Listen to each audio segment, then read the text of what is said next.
thank you, and thank you all for being here.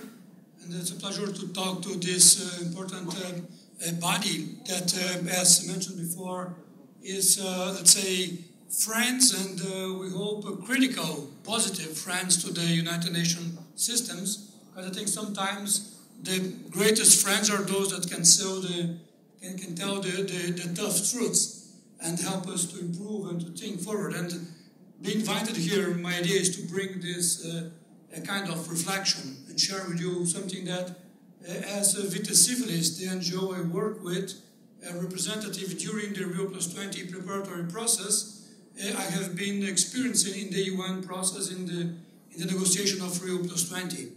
And I think that's something that is very noticeable when you think about Rio+20, and it's important to think this for the future, is it was far more than a United Nations conference.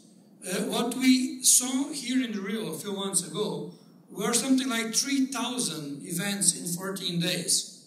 And only a small part of it has been promoted or was even addressing the United Nations systems. The UN have a very important role in setting the agenda. So everything happened in Rio at that time because the UN was promoting a global conference. But what was mobilized was not only looking at UN. For instance, the People's Summit that was in Natevo has 80,000 participants, and essentially it was with the backs turned to the UN system. And I think that the message here is not something that's anti-UN, but it's a sign of concern of people about the very relevance of the multilateral system and how it can deliver in the situation we are facing today in the world.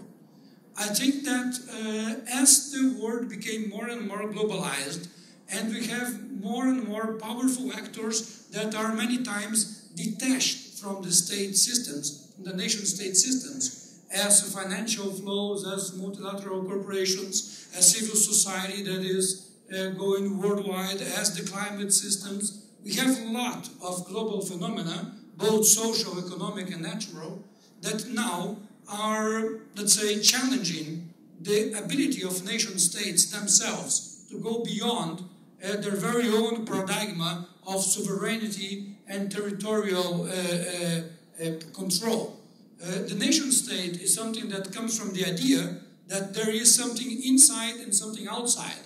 It looks at the rationale, the rationale of an open system. You can send things out and you can receive things in, as the world is a closed system. The only thing received and emit is energy. All the rest is within the same sphere. And we don't have the means, the institutional means, to tackle this kind of challenge. And I think that what we look today is United Nations being challenged to become something far beyond a group of countries and become a truly global democratic forum.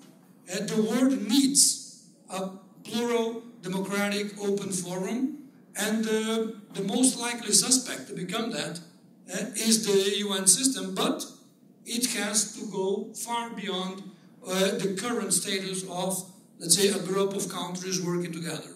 And this is very challenging because the countries themselves, of course, have a lot of interest, as Marcus was saying in the previous panel, that they are becoming more and more into themselves, more deglobalizing in some sense, but in the other sense, the world is still globalized. Global society is converging for common problems.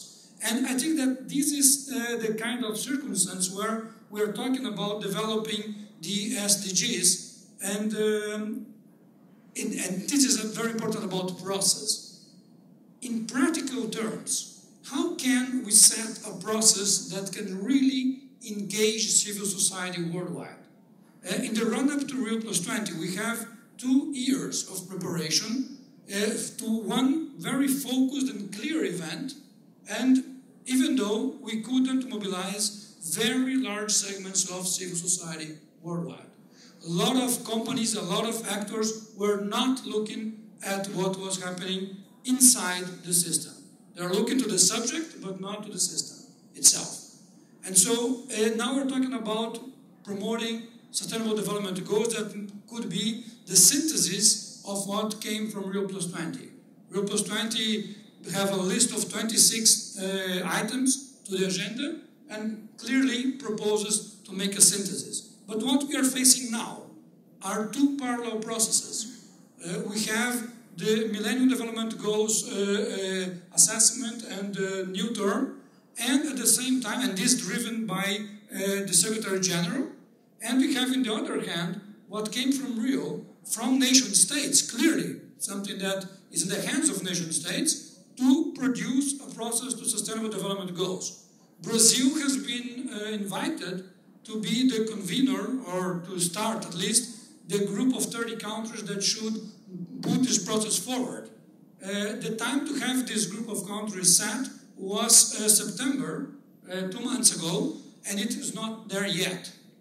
Brazil has not succeeded, and because of the conflicts between the countries, to put this group together, the regional balance and things like that. So, what can we expect?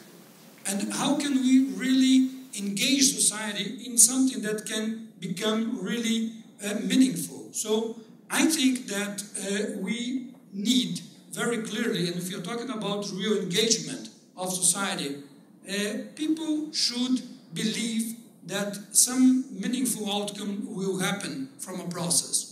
This is one fundamental bit to engage. I'll talk about 5. The second one is about understanding the process.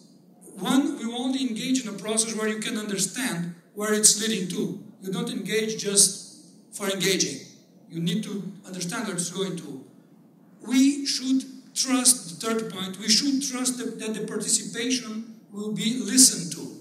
It's very frustrating and in some sense manipulating to make consulting without clarity about where what has been said at the consultancies will be addressed and how it will be taken into account and what will be produced based on that.